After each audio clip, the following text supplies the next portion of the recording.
না, তোমাকে দিয়ে কিচ্ছু হবে না। তোমার মাথায় গোবর ভরা আছে। তোমাকে দিয়ে আমাদের পরিবারের মান সম্মান মাটির সাথে মিশে যাচ্ছে। তোমার ভবিষ্যৎ একদম ফকফকা। ওয়েল, এই ধরনের ছেলে মেয়ে প্রায় প্রত্যেক পরিবারেই কম বেশি একাত্রে থাকে। আমার ফ্যামিলিতেও এরকম ছেলে মেয়ে আছে। আমাদের সমাজে এই ধরনের খুব মেধাবী টাইপের ছাত্র ছাত্রীও যেমন আছে, বা ঠিক এই টাইপের অমনোযোগী যেগুলো একেবারেই গবেট টাইপের ছেলে মেয়েও আছে, যার পড়ালেখায় একেবারেই ভালো না। সো এদের আসলে কি হবে? আজকের এই ভিডিওতে আমি এই ধরনের অমনোযোগী ছাত্রছাত্রীদেরকে নিয়ে কথা বলতে চাই। এবং আপনার যদি পরিচিত এই ধরনের কোনো ছাত্রছাত্রী থেকে থাকে, তাদের সাথে ভিডিওটা ডেফিনেটলি শেয়ার করবেন। ওয়েল, মূল কন্টেন্টে যাওয়ার আগে আমি একটু ইতিহাসের দিকে তাকাতে চাই। প্রথমে একটু আইনস্টাইনের কথা বলা যাক। আইনস্টাইনকে আমরা সবাই আইনস্টাইনের নাম কম বেশি জানি। মাথা সব থেকে মোটা, সব থেকে বড় মগজ আলা মানুষ পৃথিবীতে আইনস্টাইন, এবং নিঃসন্দেহে পৃথিবীর সব থেকে বড় বিজ্ঞানীদের একজন। আইনস্টাইনকে যখন প্রথমে স্কুলে নিয়ে গেছিলেন তার মা, এবং স্কুলে কিছুদিন যাওয়ার পরেই কিন্তু তাকে কিন্তু স্কুল থেকে বের করে দেওয়া হয়েছিল একরকম, এবং স্কুলের প্রিন্সিপাল বলেছেন যে এই ছেলেকে দিয়ে কিচ্ছু হবে না, আর মাথাটা হচ্ছে অত্যন্ত মোটা এবং আর মাথাতেও কোনো বুদ্ধি নেই। আমরা জানি ভবিষ্যতে ইনি হন পৃথিবীর সব থেকে বড় বিজ্ঞানী টমাস আলভা এডিসন, যিনি কিনা বিদ্যুৎ বাল্ব সহ আরো বিভিন্ন ধরনের আবিষ্কারের জন্য তাকে ক্রেডিট দেওয়া হয়। টমাস আলভা এডিসন কিন্তু 3 দিনও স্কুলে টিকতে পারেনি। এছাড়া আরো এই ধরনের অনেক অসংখ্য উদাহরণ আছে। Steve jobs, one of the legendary entrepreneur in this world. আজকে আমরা এই যে অ্যাপেল ইউজ করছি, মুঠোফোন ইউজ করছি, এগুলোর পেছনে সব থেকে বড় যে ক্রেডিট, স্টিভ জবসকে নিঃসন্দেহে বলা যায় তার পেছনে সব থেকে বড় হাত। সেই স্টিভ জবস কিন্তু ছিলেন কলেজ ড্রপ আউট। জ্যাক মায়ের কথা কয়জন জানেন আপনারা? ছোটখাটো নিপাট ভদ্রলোক টাইপের এই যে চাইনিজ যে উদ্যোক্তা জ্যাক মা, এনার অবস্থাও কিন্তু খুব একটা ভালো ছিল না। স্কুলেও ভালো একটা করতে পারেনি, ভালো ইউনিভার্সিটিতে চান্স পায়নি, চাকরি থেকে তাকে 30 বারের বেশি একটা জবের চেষ্টা করেছেন, রিজেক্ট করে দেওয়া হয়েছে। সো আমরা যদি পৃথিবীর সব থেকে সফল উদ্যোক্তা, বৈজ্ঞানিক বা শিল্পী সবার জীবন যদি আমরা একটু ঘেঁটে দেখি, বেশ কিছু গুণাবলী, বেশ কিছু কি ক্যারেক্টারিস্টিক্সকে আমরা সিঙ্গেল আউট করতে পারি, এবং এই ভিডিওতে আমি সেই ক্যারেক্টারিস্টিক্সগুলোর দিকে একটু ফোকাস করতে চাই। এবং তোমরা যারা অত্যন্ত অমনোযোগী টাইপের ছাত্র আছো, এবং তোমরা যারা মনে করো যে আমাদেরকে দিয়ে আসলে জীবনে কিছুই হবে না, তাদেরকে আমি শুধু এইটুকু রিমাইন্ড করতে চাই যে এই যে পার্টিকুলারলি যে কয়েকটা পয়েন্ট বলবো, এগুলোর দিকে যদি একটু রিফ্লেক্ট করো, আমার মনে হয় তোমাদের জীবনেও অপার সম্ভাবনা আছে এবং তোমরাও অনেক কিছু করতে পারবে জীবনে। সবার প্রথমে যে কোয়ালিটির দিকে আমি রিফ্লেক্ট করব, যেটা based on all of the very successful people, তাদের জীবনের দিকে যদি রিফ্লেক্ট করে পাওয়া যায়, সেটা হচ্ছে গ্রিট। ইংরেজি একটা শব্দ, এর সঠিক বাংলা একটু মিক্সড একটা বাংলা পাওয়া যায়, বাট মোরাল লেস যে সঠিক বাংলা গ্রিট শব্দটার, সেটা হচ্ছে চরিত্রের দৃঢ়তা। নাও গ্রিট এটা নিয়ে একটা বেশ পপুলার একটা বই আছে। বইটার নামই হচ্ছে গ্রিট, এবং অ্যাঞ্জেলা ডাকওয়ার্থ বলে একজন লেখিকার বইটা। সো এই গ্রিট, এই বইটাতে লেখিকা অ্যাঞ্জেলা ডাকওয়ার্থ এই ব্যাপারটাকে আরেকটু এক্সপ্যান্ড করেছেন। সো গ্রিট মানে হচ্ছে চরিত্রের দৃঢ়তা। একটা বিষয় নিয়ে রিলেন্টলেসলি, নিরন্তরভাবে লেগে থাকা, গিভ আপ না করে, এটার নাম হচ্ছে গ্রিট। এবং আমরা যদি যেসব মানুষগুলোর নাম বললাম, বা আরো এই ধরনের মানুষ যারা জীবনে অত্যন্ত সাকসেসফুল হয়েছে, এদের জীবনের ইতিহাস ঘেঁটে দেখলে আমরা খুঁজে পাবো যে গ্রিট ছিল তাদের চরিত্রের অন্যতম একটা বৈশিষ্ট্য।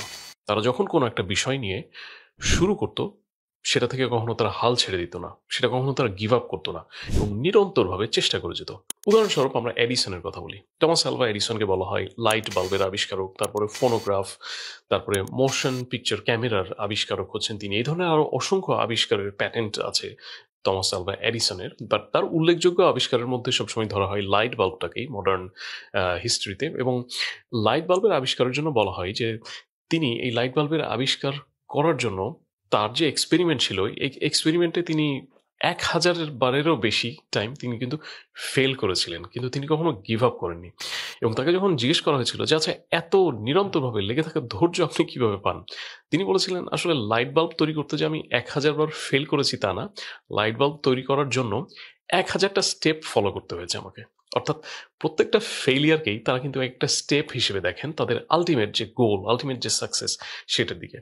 আজকালকার কনটেক্সটে যে কোনো কিছু শুরু করার জন্য সব থেকে প্রয়োজন হচ্ছে গ্রিট। আমাদের মধ্যে মোস্টলি এই জেনারেশনের মধ্যে একটা প্রবলেম হচ্ছে, এটাকে বলা হয় ইনস্ট্যান্ট গ্র্যাটিফিকেশন। অর্থাৎ আমরা সবকিছু মনে করি খুব কুইকলি, খুব কুইক ফিক্স চাই, সবকিছু খুব কুইক সাকসেসফুল হতে চাই, গেট রিচ কুইক স্কিম বা এই ধরনের সবকিছুতে আমরা বিশ্বাস করি। কিন্তু যে কোনো কিছুতে সাকসেসফুল হওয়ার জন্য একটা লং পিরিয়ড ধরে কনসিস্টেন্টলি, এফিসিয়েন্টলি ডিসিপ্লিন ওয়েতে লেগে থাকতে হবে, এবং এটাই হচ্ছে সব থেকে বড় ব্যাপার, এবং গ্রিটের মূল ব্যাপারটাই হচ্ছে এটা। এবং বলা হয় যে talent is very overrated. Talent বলে আসলে কিছু নেই, সব থেকে বড় যে ব্যাপারটা সেটা হচ্ছে যে গ্রিট। সো আমরা যদি মোস্টলি সব থেকে সাকসেসফুল মানুষদের জীবনের সামারি করি এবং সেটার যদি আমরা এক্সট্রাপোলেট করি, তোমাদের জন্য মেসেজটা হচ্ছে তোমাদেরকে খুব গ্রিটি হতে হবে। কোনো কিছু যখন শুরু করবে তোমরা হাল ছেড়ে দিবে না, লেগে থাকতে হবে, কনসিস্টেন্টলি লেগে থাকতে হবে, রিলেন্টলেসলি। কে কি বলছে কারো কথাকে ভ্রুক্ষেপ না করে কনসিস্টেন্টলি। সেটা হতে পারে স্পোর্টস, সেটা হতে পারে তোমার কোনো একটা মিউজিক, সেটা হতে পারে কোনো একটা ক্রাফট, সেটা হতে পারে পড়ালেখা, সেটা হতে পারে যে কোনো কিছু। বাট যখন কোনো কিছু স্টার্ট করবে তোমরা কখনো সেটাকে ছেড়ে দিবে না। So that's the very first thing you need to instill inside your mind. দ্বিতীয় যে ব্যাপারটা, এই ব্যাপারটার নাম হচ্ছে কম্পাউন্ডিং ইফেক্ট। এবং কম্পাউন্ডিং ইফেক্ট এই তত্ত্বটার আরো এক্সপেনশন করেছেন ড্যারেন হার্ডি বলে মডার্ন একজন স্কলার। তার লেখা খুব পপুলার একটা বইও আছে। সো কম্পাউন্ডিং ইফেক্ট হচ্ছে আমাদের জীবনের যে কোনো কিছুতে খুব বেশি সাকসেসফুল হওয়ার সব থেকে মূল সূত্র মধ্যে একটা। কম্পাউন্ডিং ইফেক্ট বলতে বলা হয় যে প্রত্যেকটা বিষয় কম্পাউন্ড হয়, অর্থাৎ আস্তে আস্তে আস্তে করে ব্যাপারটা কিন্তু জিনিসটা একত্রিত হয়ে কিন্তু একটা বড় কোনো কিছু হয়। এবং উদাহরণস্বরূপ বলতে পারি আমরা যে আমরা যদি প্রত্যেক দিন নিজেকে 1% করে যদি ইমপ্রুভ করার চিন্তা করি, যে প্রত্যেক দিন গতকালকে আমি যা ছিলাম আজকে আমি গতকালকের থেকে 1% কোনো একটা জিনিসে ইমপ্রুভ করব। আমরা যদি এই ধরনের একটা মাইন্ডসেট নিয়ে যদি এগিয়ে যাই, তাহলে চিন্তা করে দেখো যে 1 বছরে তুমি নিজেকে 37% ইমপ্রুভ করতে পারবা। এবং তোমার 1 বছর আগের তুমি আর 1 বছর পরের তুমির মধ্যে কিন্তু একটা বিস্তর পার্থক্য তৈরি হবে। সো প্রত্যেকটা ব্যাপারে, সেটা হতে পারে আমাদের হেলথ, সেটা হতে পারে আমাদের প্রফেশনাল ডেভেলপমেন্ট, সেটা হতে পারে আমাদের পার্সোনাল ডেভেলপমেন্ট, প্রত্যেকটা ব্যাপারে আমরা যদি একটু একটু একটু করে যদি জিনিসটাকে ইমপ্রুভ করার চেষ্টা করি, রাদার দেন থিঙ্কিং যে কোনো বিষয়ে আমি র্যাডিক্যালি খুব ভালো করে ফেলবো বা র্যাডিক্যালি আমি ইমপ্রুভ করে একদম রাতারাতি একজন ফেমাস হয়ে যাব, তা না করে অল্প অল্প করে যদি একটু একটু করে যে ইমপ্রুভ করার চেষ্টা করি, তাহলেই কিন্তু আমরা একটা সময় পরে গিয়ে আমরা কিন্তু অনেক বেশি ভালো করতে পারবো বা অনেক বেশি অ্যাডভান্স হয়ে যাব সেই এরিয়াতে। এবং ড্যারেন হার্ডির এই বইটাও কিন্তু খুব ইন্টারেস্টিং। এখানে বিভিন্ন উদাহরণ দেওয়া আছে যে কিভাবে কম্পাউন্ডিং ইফেক্টের মাধ্যমে আমরা নিজেকে ইমপ্রুভ করতে পারি। সো দ্য সেকেন্ড থিং আমি যেটা তোমাদেরকে ফোকাস করতে বলবো সেটা হচ্ছে কম্পাউন্ডিং ইফেক্ট। কোনো বিষয়ে খুব র্যাডিক্যালি ভালো করব বা পরীক্ষায় অনেক ভালো করব, অনেক ভালো রেজাল্ট নিয়ে আমি অনেক ভালো জব পাবো, এই ধরনের চিন্তা ভাবনা না করে সবসময় চিন্তা করবে ছোট্ট ছোট্ট ছোট্ট ছোট্ট পদক্ষেপ নিয়ে ছোট্ট ছোট্ট স্টেপে কিভাবে নিজেকে ইমপ্রুভ করা যায় এবং একটা পর্যায়ে যে আমি নিজেকে অনেক ভালো পর্যায়ে দেখতে পারবো। My third point for you, এটা হচ্ছে অত্যন্ত গুরুত্বপূর্ণ, সঠিক সঙ্গ। একটা কথা আছে, বলা হয় যে we are the sum total of the 5 people that we mix up with. অর্থাৎ যে 5টা মানুষের সাথে আমরা উঠা বসা করি, এই 5টা মানুষকে যদি সাম টোটাল করা হয় তাহলেই বোঝা যাবে যে আমি আসলে কি টাইপের মানুষ। এবং বাংলাতেও আমরা বলি, একটা প্রবাদ আছে যে কয়েকটা পচা আমের সাথে একটা ভালো আমকে যদি রাখা হয়, সেই ভালো আমটাও কিন্তু পচে যায়। বা আরো অনেক কিছু আছে, সৎ সঙ্গে স্বর্গবাস, অসৎ সঙ্গে সর্বনাশ। মূল কথা হচ্ছে আমাদের জীবনের সঙ্গ নির্বাচন হচ্ছে সব থেকে বেশি গুরুত্বপূর্ণ। এবং এটা পার্সোনালি আমি আমার ফ্যামিলিতেও এরকম দেখেছি অনেক উদাহরণ। খুব মেধাবী, খুব ভালো কোয়ালিটির ছেলে মেয়ে, তারা ডিরেইলড হয়ে গেছে only due to bad company. তোমাকে সঙ্গ নির্বাচনের ক্ষেত্রে তোমাকে কিছুটা হলেও নজর দিতে হবে, ভালো সঙ্গ নির্বাচনে মনোযোগ দিতে হবে। অসৎ যে সঙ্গগুলো আছে, যে ধরনের সঙ্গ তোমাকে ডিরেইল করে দিবে, যেসব সঙ্গ তোমার ডেভেলপমেন্টের ক্ষেত্রে কোনো কাজ করবে না, এই ধরনের সঙ্গ তোমাকে পরিহার করতে হবে। এবং এই ধরনের তুমি যদি খুব ভালো, আমি তার মানে আমি এটাই বলছি না যে সব সময় একদম জ্ঞানী জ্ঞানী চশমা পড়ুয়া টাইপের বন্ধু বান্ধবী খুঁজে তাদের সাথে বসে সবসময় পড়ালেখার কথা বলতে হবে, তা কিন্তু না। কিন্তু আই হোপ যে you understand what I am saying, যে এমন কোনো সঙ্গ তোমার থাকা উচিত না, বন্ধু বান্ধব থাকা উচিত না যারা তোমার উন্নতির পথে অন্তরায় হয়ে যাবে, যারা তোমাকে বিপথে নিয়ে যাবে, যারা তোমাকে খারাপ কোনো কিছু করার দিকে নিয়ে যাবে। বরং এমন কোনো কিছু বন্ধু বান্ধবী থাকা ভালো যারা তোমাকে ইন্সপায়ার করবে ভালো কিছু করার জন্য, প্রোডাক্টিভ কিছু করার জন্য ইন্সপায়ার করবে, তোমাকে নিচে টেনে দিবে না। এই ধরনের বন্ধু বান্ধবী যদি না পাওয়া যায়, অন্তত there are lots of other things like বই পড়ো, বই একটা খুব ভালো বন্ধু, টিভিতে অনেক কিছু ভালো শো আছে, ইউটিউব দেখো, পডকাস্ট শোনো, এই ধরনের অনেক ভালো ফ্রেন্ড আছে যেগুলো তোমাকে খুব ভালো বুদ্ধি দিবে, তোমাকে খুব ভালো নলেজ দিবে, তোমাকে অনেক ইন্সপায়ার করবে। সো সঙ্গ নির্বাচন এটা হচ্ছে জীবনে অত্যন্ত গুরুত্বপূর্ণ একটা ব্যাপার, এবং সঠিক সঙ্গ নির্বাচনের ক্ষেত্রে তোমাকে অবশ্যই মনোযোগ দিতে হবে। সঠিক সঙ্গ যদি না হয় জীবনে, আমি দেখেছি again based on personal experience, আমি দেখেছি একটা পর্যায়ে যে ইউ উইল অনলি রিগ্রেট যে আমার জীবনে এই ধরনের মানুষগুলো বা এই ধরনের বন্ধুগুলো যদি না থাকতো, তাহলে আজকে হয়তো আমি অনেক ভালো কিছু করতে পারতাম। সো সঙ্গ নির্বাচন এটার দিকে অবশ্যই অত্যন্ত খেয়াল দিতে হবে। এরপরের যে ব্যাপারটার দিকে আমি ফোকাস করবো, এই ব্যাপারটার নামই হচ্ছে ফোকাস। আজকের দিনের সব থেকে গুরুত্বপূর্ণ একটা হিউম্যান কোয়ালিটি হচ্ছে ফোকাস, আমাদের ফোকাসকে ধরে রাখা।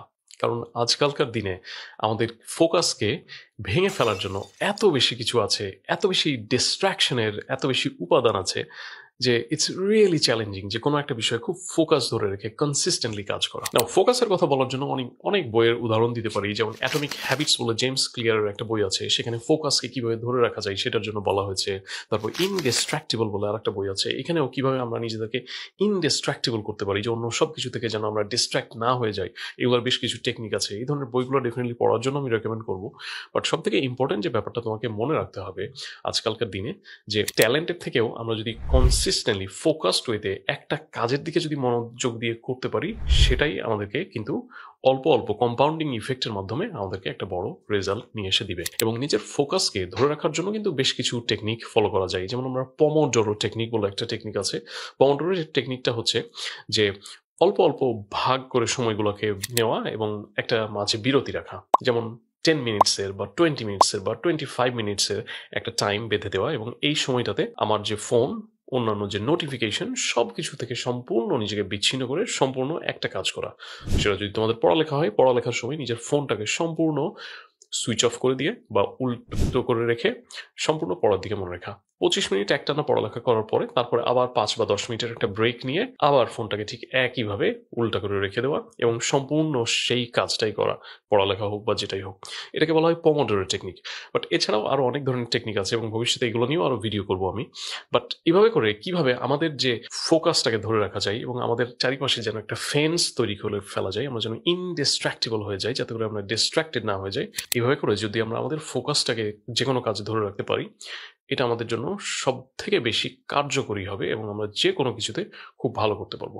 এবং আমরা কোনো কিছুতে ভালো করার জন্য আমাদের প্রয়োজন হচ্ছে ডিপ ওয়ার্ক। কোনো একটা বিষয়ে আমরা যদি ডিপলি কাজ করতে না পারি, খালি ভাষা ওপর যদি কোনো কিছু জানার চেষ্টা করি বা শেখার চেষ্টা করি, সেটা কিন্তু কখনোই আমাদেরকে সেই যে ডিপ রুটেড যে নলেজ সেটা দিবে না। এবং সেটার ফলে যেটা হবে যে আমাদের সেই রকম কোনো মতে আমরা একটু জানবো বা কোনো মতে শিখে কোনো মতেই আমরা উইল জাস্ট সার্ভাইভ। কিন্তু মেয়ারলি সার্ভাইভ করার থেকে ইটস রিয়েলি ইম্পর্টেন্ট যে কোনো একটা বিষয় খুব ফোকাস হইতে একটা ডিপ রুটেড একটা নলেজ ডেভেলপ করা, এবং এই জন্য আমাদের দরকার হচ্ছে একটা ফোকাস। সব শেষের যে পয়েন্ট আমি বলতে চাই, এটা হচ্ছে কি যে মাইন্ড অ্যান্ড বডি, এই দুইটার যে কানেকশন, এটাকে ডেভেলপ করা, এটা বুঝতে পারা। এবং আমি পার্টিকুলারলি এই ব্যাপারটাকে আমি খুব বেশি ফিল করি, আমি বুঝতে পারি। আমাদের যে ব্রেইনটাকে সঠিক ফাংশন করানোর জন্য ইটস রিয়েলি ইম্পর্টেন্ট যে আমাদের বডিটাকে আমাদের ঠিক মতন লুক আফটার করতে হবে। আমরা যদি ফিজিক্যালি যদি ফিট না হই, আমরা কিন্তু মেন্টালি ফিট হতে পারবো না, এবং আমরা যদি মেন্টালি ফিট না হই, তাহলে আমরা আর কোনো দিকেই ফিট হতে পারবো না। আমাদের physical fitness is the beginning of everything. নিজেদেরকে ফিজিক্যালি ফিট করার দিকে সব থেকে বেশি ফোকাস দিতে হবে, এবং এই জন্য প্রয়োজন হচ্ছে সঠিক সময়ে খাওয়া, সঠিক সময়ে ঘুমানো।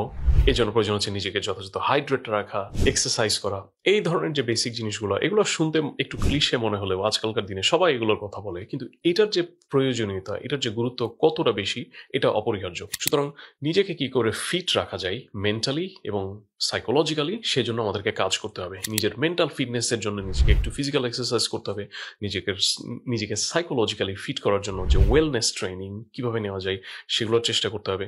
সো মাইন্ড অ্যান্ড বডিকে কম্বাইন করে আমাদের যে এনার্জি, এটাকে কি করে আমরা সিনার্জি তৈরি করতে পারি, কি করে এটার যে আমাদের যে ইফেক্ট সেটাকে মাল্টিপ্লাই করতে পারি, সেজন্য ডেফিনেটলি আমাদের চেষ্টা করতে হবে যে মাইন্ড বডি কানেকশনকে আরো স্ট্রং করার জন্য। সবশেষে এটা বলতে চাই, আজকে হয়তো তোমাকে সবাই বলতে পারে তুমি একটা অমনোযোগী, তোমাকে দিয়ে কিচ্ছু হবে না, তুমি পড়ালেখাই ভালো না। কিন্তু যে যাই বলে, কানের মধ্যে তালা দিয়ে রেখে তুমি নিজের যে রাস্তা সেদিকে চলতে থাকো। নিজের যে ক্রাফট, নিজের যে এরিয়া, নিজের যে প্যাশন, সেই এরিয়াটাকে বেছে নাও এবং সেদিকে নিরন্তরভাবে চেষ্টা করো, লেগে থাকো, চেষ্টা করতে থাকো।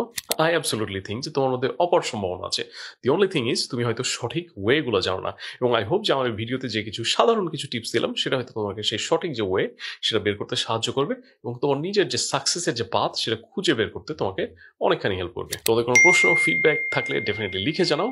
আমার এই চ্যানেলে আমি পড়ালেখা নিয়ে কথা বলি, ক্যারিয়ার নিয়ে কথা বলি, হায়ার এডুকেশন নিয়ে কথা বলি, এবং সেই সাথে আমি ইন্সপায়ার করতে চাই প্রত্যেকটা স্টুডেন্টকে, যাতে করে তোমরা তোমাদের জীবনের হাইয়েস্ট যে পটেনশিয়াল সেখানে নিয়ে যেতে পারো। Hope this was inspiring and hope this was useful.